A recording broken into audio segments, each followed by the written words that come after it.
Minor బాలికపై అత్యాచారానికి పాల్పడిన కేంద్ర హోంశాఖ సహాయ మంత్రి బండి సంజయ్ కొడుకు బండి భగీరథ్ను పోలీసులు ఇంకా పట్టుకోలేదు. కేసు నమోదై 4 రోజులు గడుస్తున్నా ఇంకా నిందితుడిని అదుపులోకి తీసుకోకపోవడంపై అనుమానాలు రేకెత్తుతున్నాయి. దేశ రక్షణకు కీలకమైన కేంద్ర హోంశాఖ మంత్రి కొడుకు పరారీలో ఉండడంపై తీవ్ర విమర్శలు వ్యక్తమవుతున్నాయి. కేసును విచారిస్తున్న డీసీపీ రితిరాజ్ నిందితుడి కోసం ఇంకా గాలిస్తున్నట్టుగా తెలిపారు. భగీరథ్ కాల్ రికార్డ్స్ పరిశీలిస్తున్నామని, వాటి ఆధారంగా పట్టుకోవడానికి ప్రయత్నిస్తున్నామన్నారు. ఈ కేసును సమగ్రంగా దర్యాప్తు చేయడానికి ఎలాంటి చర్యలు తీసుకోవాలో ఒక ప్రణాళిక సిద్ధం చేశామన్నారు. గత 2 రోజుల్లో పోలీసులు కొన్ని ఆధారాలు సేకరించారని, వాటి ఆధారంగా దర్యాప్తు జరుపుతున్నామన్నారు. ఇప్పటికే ఒకసారి బాధితురాలి స్టేట్మెంట్ రికార్డ్ చేశామని, ఇవాళ తానే స్వయంగా మరోసారి రికార్డ్ చేస్తామని డీసీపీ పేర్కొన్నారు. ఈ వాంగ్మూలాన్ని బట్టి అవసరమైతే ఇప్పటికే నమోదైన సెక్షన్లలో మార్పులు చేయడం గానీ, అదనపు సెక్షన్లు జోడించడం గానీ చేస్తామన్నారు. ఈ నేపథ్యంలో బాధితురాలు ఈ రోజు ఇవ్వబోయే వాంగ్మూలానికి ప్రాధాన్యం ఏర్పడింది.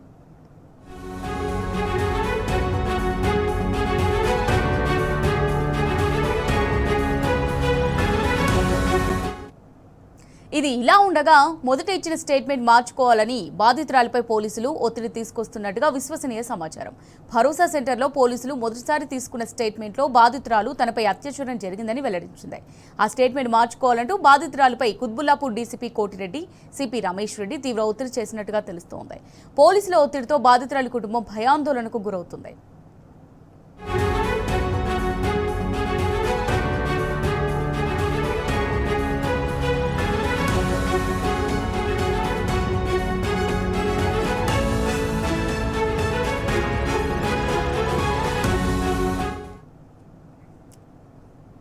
రైట్గా దీనికి సంబంధించి మరిన్ని డీటెయిల్స్ మా క్రైమ్ బ్యూరో చీఫ్ భాస్కర్ అందిస్తారు. భాస్కర్, మరి కేంద్ర హోంశాఖ మంత్రి బండి సంజయ్ కొడుకు బండి భగీరథ్ ఫోన్ 4 రోజుల నుంచి స్విచ్ ఆఫ్ వస్తున్నట్టుగా తెలుస్తుంది. మరి దీనిపైన పలు అనుమానాలు వ్యక్తమవుతున్నాయి. దీనికి సంబంధించి మీ దగ్గర ఉన్న డీటెయిల్స్ ఏంటి భాస్కర్?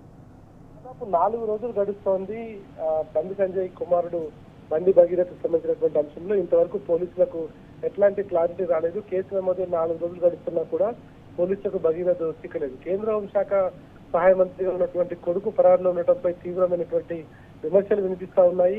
ఇంకా నిందితుడి కోసం గాలిస్తున్నామంటూ నిన్న డీసీపీ రితిరాజ్ చెప్పడం, ఆ తర్వాత భగీరథ్ కాల్ రికార్డ్స్ పరిశీలిస్తున్నామని చెప్పడం, అంతా కూడా ఒక ప్రీ ప్లాన్ సీరియల్ తలపిస్తున్నటువంటి పరిస్థితి కనిపిస్తోంది. ఇప్పటికే ఒకసారి బాధితురాలు స్టేట్మెంట్ రికార్డ్ చేసినప్పటికీ ఇవాళ మళ్ళీ స్టేట్మెంట్ రికార్డ్ చేస్తామని చెప్తున్నారు. ఇకపోతే స్టేట్మెంట్ ను పక్కదారి పట్టించడానికి తనపై అత్యాచారం జరిగిందని బాధితురాలు చెప్పినా కూడా దాన్ని పక్కదారి పట్టించడానికి ఇవాళ దాదాపుగా 24 Cyberabad police commissioner Ramesh Reddy, DCP Medchal Koti Reddy ఇద్దరు కూడా తీవ్రమైనటువంటి ఒత్తిడి తీసుకొస్తున్నారు అమ్మాయి కుటుంబ సభ్యులపైన, అమ్మాయి పైన.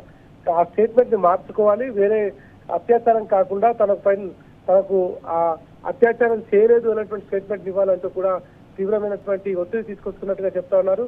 ఈ మొత్తం అంశంలో పోలీసులు పూర్తిగా బండి సంజయ్కి సంబంధించినటువంటి వ్యవహారంలో పూర్తిగా ఆయనకు అనుకూలంగా వ్యవహరిస్తున్నటువంటి తీరు కనిపిస్తుంది. ఇక కొద్దిసేపటి క్రితమే మనకు చేరినటువంటి సమాచారం చాలా క్లియర్ గా బండి సంజయ్ కుమారుడు బండి భగీరథ్ దేశం దాటి వెళ్లిపోయాడు. దాదాపు 48 గంటలు అవుతా ఉంది. ఆయనను ఇండియా నుంచి వేరే ప్లేస్ కి తరలించారు అనేటువంటి సమాచారం కూడా వస్తోంది. అందుకే ఆయన అందుబాటులో లేడు, ఆయన ఫోన్స్ కూడా కలవటం లేదు అనేటువంటిది చాలా స్పష్టంగా తెలుస్తోంది. ఈ నేపథ్యంలో మరో 2 రోజుల తర్వాత బండి సంజయ్ ఇంటికి పోలీసులు వెళ్లి బండి సంజయ్ కి సంబంధించినటువంటి స్టేట్మెంట్ రికార్డ్ చేసే అవకాశం అయితే చాలా స్పష్టంగా కనిపిస్తోంది.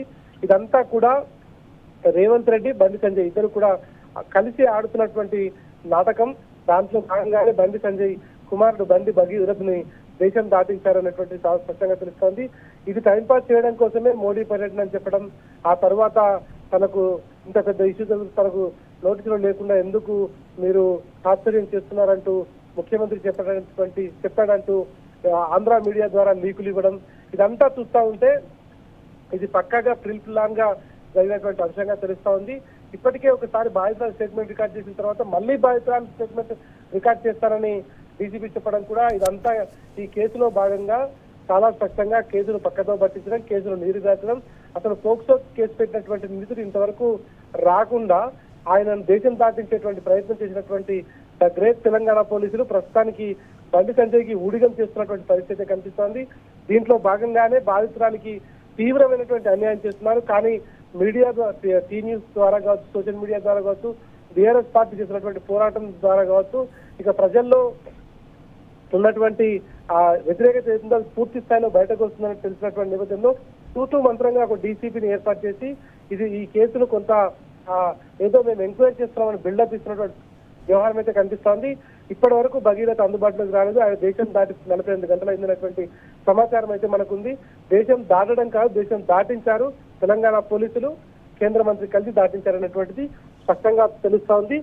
చట్టాలను చేసేటువంటి చట్టసభల్లో ఉండేటువంటి వ్యక్తులుగా, ప్రజల నుంచి గెలుపొందినటువంటి వ్యక్తులుగా ప్రజలకే తీవ్రమైనటువంటి అన్యాయం చేస్తూ చట్టాలను తమ చుట్టాలుగా మలుచుకుంటున్నటువంటి పరిస్థితి ఇవాళ కేంద్ర రాష్ట్ర ప్రభుత్వాల్లో ప్రతినిధులుగా పనిచేస్తున్నటువంటి వ్యక్తులుగా ఉన్నటువంటి మంత్రులుగా చలామణి అవుతూ, ముఖ్యమంత్రులుగా చలామణి అవుతూ ఒక ఆడపిల్లకు న్యాయం చేయలేనటువంటి ముఖ్యమంత్రులు, కేంద్ర మంత్రులు ఇవాళ వారి కుటుంబాలను కాపాడుకోవడం కోసం ఎంతటి అరాచకాలు చేసినా వారి పుత్రరత్నాలను వెనకేసుకు రావడం కోసం ఇట్లాంటి చట్టాలను చుట్టాలుగా మలుచుకుంటున్నటువంటి పరిస్థితి కనిపిస్తోంది. ప్రస్తుతం రితురాజ్ గైక్వాడ్ దీనికి సంబంధించి మరికాసేపట్లో పేట్ బషీరాబాద్ పోలీసులు చేరుకునే అవకాశం ఉంది. ఆమె చేరుకున్న తర్వాత మళ్ళీ ఈ రోజు ఇంకా ఎట్లాంటి స్టేట్మెంట్ ఇస్తుంది, ఆమె ద్వారా సిపి రమేష్ రెడ్డి కావచ్చు, ఇటు మేడ్చల్ డీసీపీ కోర్టు రెడ్డి కావచ్చు, ఏ రకమైనటువంటి స్టేట్మెంట్ ఇస్తారో వేచి చూడాల్సిన అవసరం కనిపిస్తోంది. ఏది ఏమైనా ఇంతటి ప్రెజర్ పెట్టి ఒక బాధితురాలికి అన్యాయం చేయనటువంటి ఒక సంకుటితమైనటువంటి దీక్షతో ఆమెను ఇబ్బంది పెట్టే విధంగా పోలీసు వ్యవహరిస్తుందనేటువంటిది మాత్రం చాలా స్పష్టం. అందుకే భగీరథను అప్స్కాన్ చేయించి బాధితురాలిపై తీవ్రమైనటువంటి ఒత్తిడి అయితే తీసుకొస్తా ఉన్నారు. Amulya. Right, thank you Bhaskar.